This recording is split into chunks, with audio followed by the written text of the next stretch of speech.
Hey guys, welcome to Punky's Pro Wrestling. Okay, I have some updates. There are two wrestlers who are battling cancer, one male and one female. The male wrestler has a brain tumor for the third time. The female wrestler has lung cancer and is currently hospitalized. She's 47 years old. I have not heard of either one of them, but certainly my prayers are out for them. Mick Foley has cut ties with the WWE over their alliance and affiliation with Donald Trump.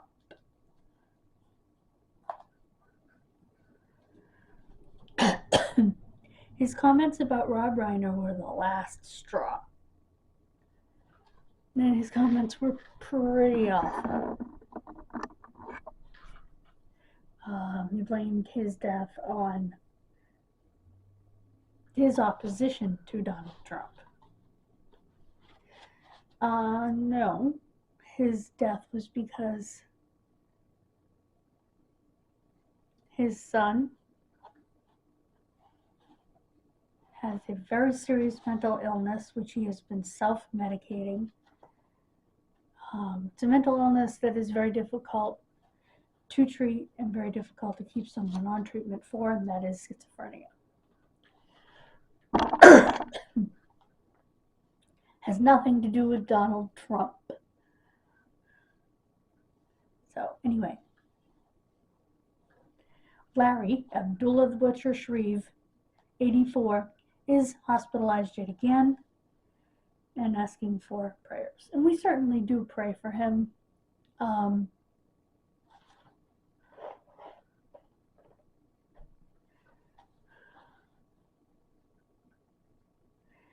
Not only because he's a legend, but because he's a human being.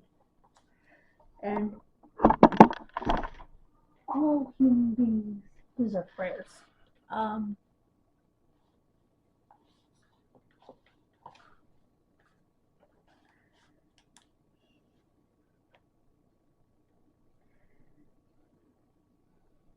Again, he is 84 years old. He has had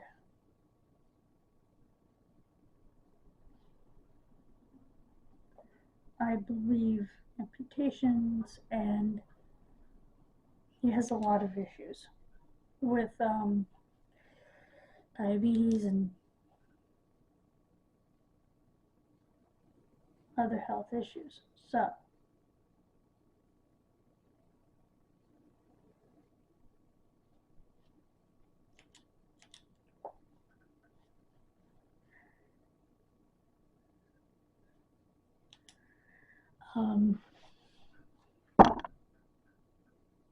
it is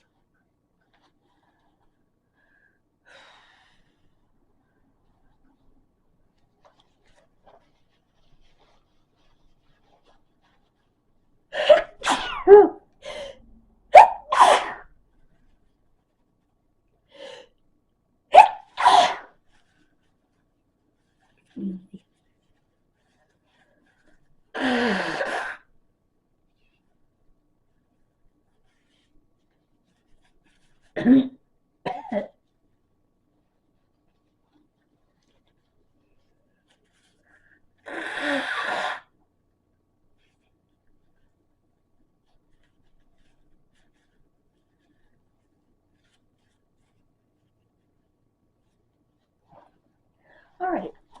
Sorry.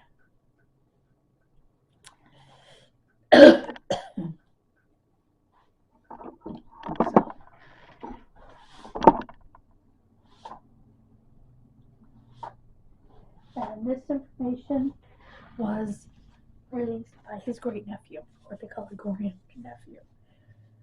That's a great nephew.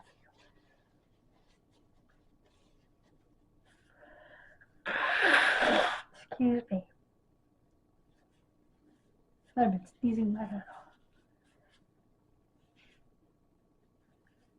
Anyway. Okay. So we certainly pray for him.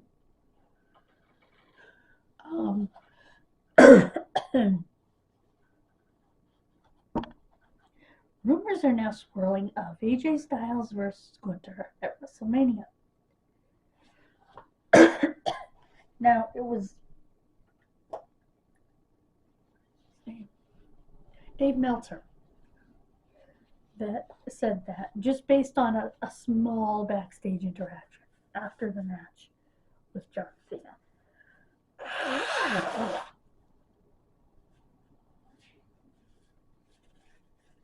And the fact that AJ is getting ready to retire himself.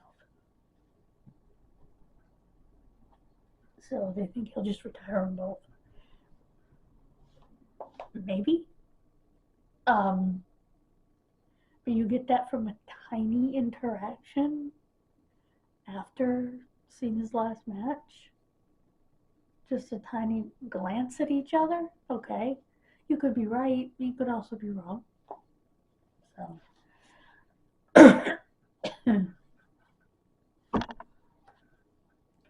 Time will tell on that one.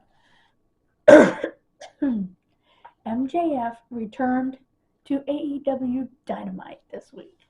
And unfortunately, the ratings didn't go up like they had planned. They really thought that the ratings would make a major jump. But I don't think that they emphasized that he was coming back, or that hey, he's coming back. He just came back. They may see a jump in the ratings now that people know he's back.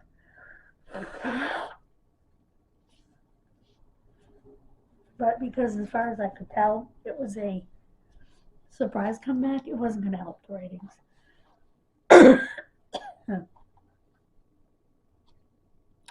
Okay, there was a lawsuit over the WWE Endeavor merger, which became TKO, which will go to trial June of 2026. Now, I have a quote from the judge. This is about documentation that needs to be given to the court. And this is what the judge said. I wanted to print out the quote from the judge. The records are regarding the SEC and the DOJ investigations into the merger and whatnot, and into McMahon and everything that went on with Vince McMahon. His other legal matters, which are still pending. This is the judge's ruling. This is what he wrote. Or spoke, actually, I guess. Oral argument is not required. The relevance of the investigations to Mr. McMahon's motivations is obvious. The excess not only exists, but is tight and direct. I don't know what that word means. The claim that documents have been produced appears strained. The claim that the request came too late has been disproven. The requests are neither disproportionate nor overly burdensome. Control over documents encompasses documents in the possession, custody, or control of agents. If agents made some of the communications, or if agents currently possess or control access to them, then the defendants must collect and produce those communications in addition to the communications they themselves possess. In other words, hand it over. It's called discovery for a reason.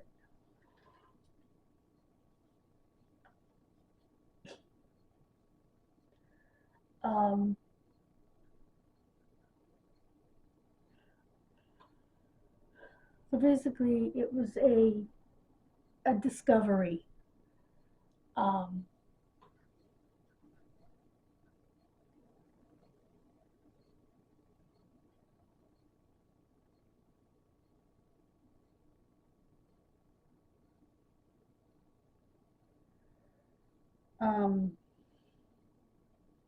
This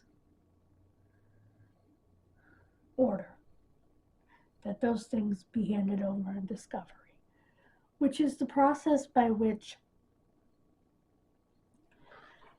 in case you're not familiar with what discovery is, it is the process by which, and the fruits of which,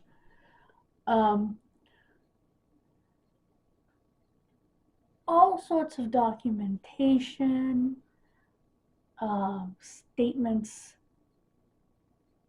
just about everything imaginable, is handed over from one side of a legal case to the other.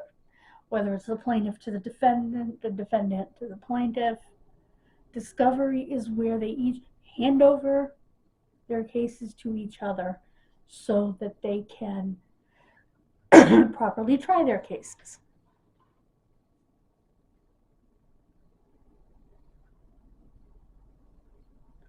The discovery is, like I said, it's the handing over, the point at which everything is handed over. And this was a discovery argument because they didn't believe that was part of discovery. And the judge said, oh, hell yes, it is. So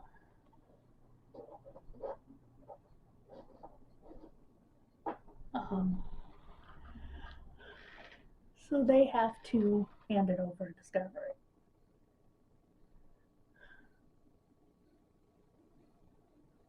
And to the court itself. But everything that's in discovery goes to the court itself.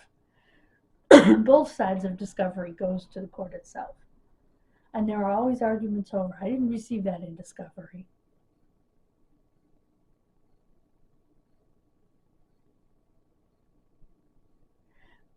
In a lot of cases, discovery is a huge document dump. Because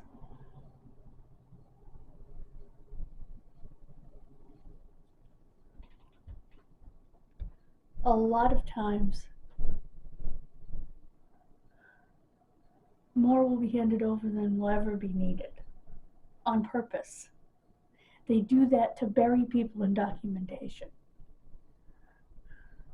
It's an old lawyer trick, and it's a pain, but it's truthful. So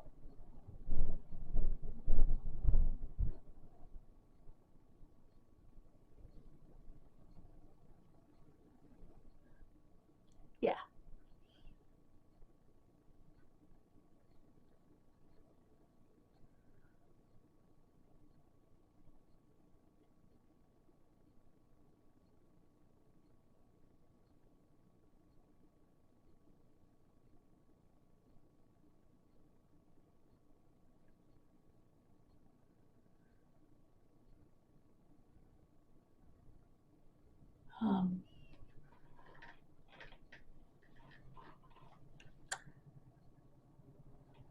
And plaintiffs and defendants, prosecutors and defendants go back and forth over discovery. And it's usually the judge that has to play referee. Why didn't you hand that over by the time you were supposed to hand that over? Or you say you did, prove to me you did. And the judge is literally a referee in discovery. And that goes for whether it's a civil action or whether it's a criminal action. The same rules of discovery apply. So in this case it's civil, potentially coming to criminal. And it's, like I said, the same rules of discovery either way. So I hope it helped you understand that a little bit.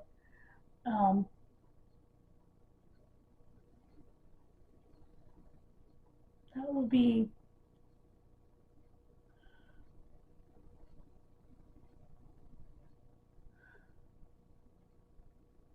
it'll be interesting to see what comes out. And most of discovery is made public in most cases. Now, obviously, in some criminal cases, things are held back from the public.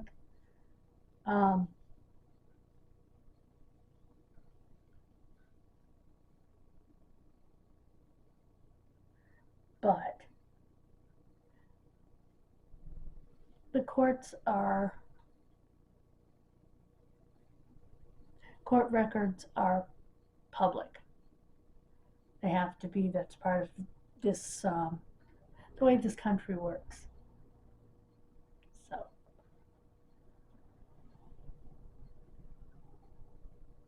it's how our legal system works. So, all of that will come out to us. If you want to see it, you may have to pay for it. And that's, you know, paying for printing, paying for shipping, all of that. But there are also websites where you can see copies of it. Copies of discovery, people's statements to police, people's depositions, all that kind of stuff is all on discovery. So,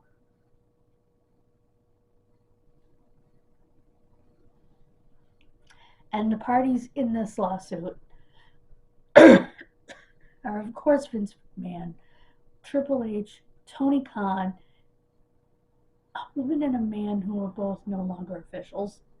No, Vince McMahon. So, oh, not Tony Khan. Oh my God. Can't believe I just said that. Nick Khan. They're not related to each other at all. Nick Khan, the WWE president, not Tony Khan. Oh my God. Nick. Anyway, after that monumentous blunder, thank you so much for joining me. I hope I explained that pretty well. God bless you. Have a wonderful rest of your day. And I'll try to make a video on this channel every week. Bye, guys. Please subscribe. We want to get to 50 by April 9th. Bye, guys.